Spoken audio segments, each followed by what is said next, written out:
அண்மை செய்தியை பார்க்கிறோம். ஞாயிறு இரவு 7:15 மணிக்கு மோடி பிரதமராக பதவியேற்பதாக அறிவிப்பு வெளியாகி இருக்கிறது. அண்மை செய்தியாக பார்க்கிறோம்.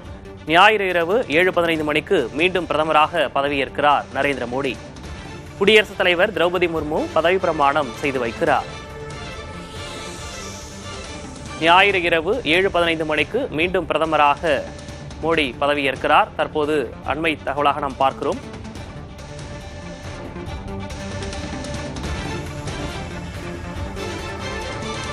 குடியரசுத் தலைவர் திரௌபதி முர்மு பதவி பிரமாணம் செய்து வைக்கிறார்.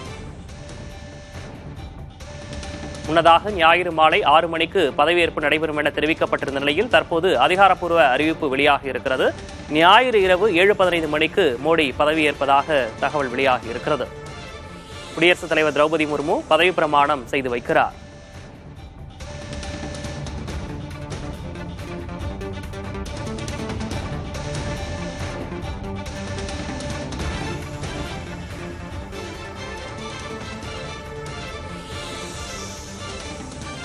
முன்னதாக தேசிய ஜனநாயக கூட்டணி கட்சியின் கூட்டத்தில் அவர் ஒருமனதாக தேர்வு செய்யப்பட்டிருந்தார். அந்த கடிதம் குடியரசுத் தலைவருக்கு அனுப்பி வைக்கப்பட்டிருந்தது. தற்போது குடியரசுத் தலைவர் மாளிகையிலிருந்து அதிகாரப்பூர்வ அறிவிப்பு வெளியாக இருக்கிறது. ஞாயிறு இரவு 7:15 மணிக்கு மீண்டும் பிரதமராக பதவியேற்கிறார் நரேந்திர மோடி. குடியரசுத் தலைவர் திரௌபதி முர்மு பதவி பிரமாணம் செய்து வைக்கிறார்.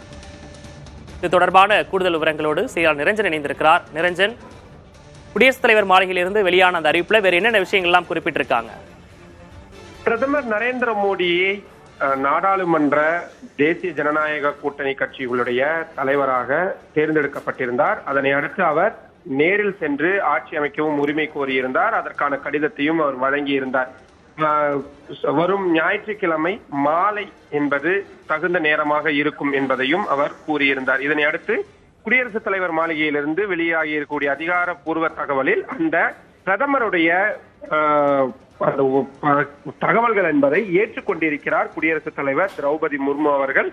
ஆட்சி அமைக்க உரிமை கோரியதை ஏற்றுக்கொண்டிருக்கிறார். இதனை அடுத்து மாலை 7:15 மணிக்கு பதவியேற்பு விழா என்பது நடக்கும். பதவி பிரமாணமும் ரகசிய காப்பு பிரமாணமும் பிரதமர் நரேந்திர மோடிக்கு குடியரசுத் தலைவர் திரௌபதி முர்மு செய்து வைக்க இருக்கிறார். வெறும் பிரதமர் மட்டுமல்லாமல் அவருடன் அமைச்சரவை சகாக்களும் சேர்த்து பதவி பிரமாணமும் ரகசிய காப்பு பிரமாணமும் எடுத்துக் கொள்வார்கள் என்று அறிவிக்கப்பட்டிருக்கின்றது.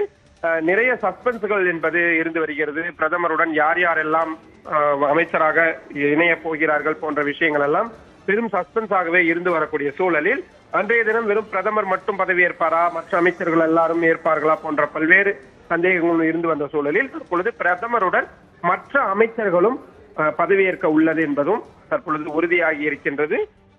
சனிக்கிழமை காலை அல்லது மதியம் அல்லது பதவியேற்புக்கு முன்பாக யார் யாரெல்லாம் பட்டியலிடப்பட்டிருக்கிறார்கள் போன்ற தகவல்கள் பிரதமர் அலுவலகம் சார்பாக பிரதமர் சார்பாக அதிகாரப்பூர்வமாக குடியரசுத் தலைவருக்கு பகிர்ந்து கொள்ளப்பட்டு அதன் அடிப்படையில் பதவியேற்பு பிரமாணமும் செய்து வைக்கப்படும். தற்பொழுது மற்றவர்கள் யார் யாருக்கெல்லாம் அனுப்பி வைக்க வேண்டுமோ இந்த குடியரசுத் தலைவருடைய அனுமதி கிடைத்தாகிவிட்டது. 7:15 மணி என்பது நேரம் குறித்தாகிவிட்டது. இந்த விஷயங்கள் எல்லாம் இனி அழைப்பிதழாக மற்றவர்களுக்கு அனுப்பி வைக்கக்கூடிய பணிகள் என்பதும் தொடர்ச்சியாக நடைபெறும். குடியரசுத் தலைவர் மாளிகை தற்பொழுது பிரதமர் மீண்டும் 3வது முறையாக பதவியேற்பதை உறுதி செய்திருக்கிறது என்ற தகவல் தான் இதன் மூலமாக நாம் பார்த்துக் கொண்டிருக்கிறோம். தற்போதைய விவரங்களுக்கு நன்றி நிரஞ்சன்.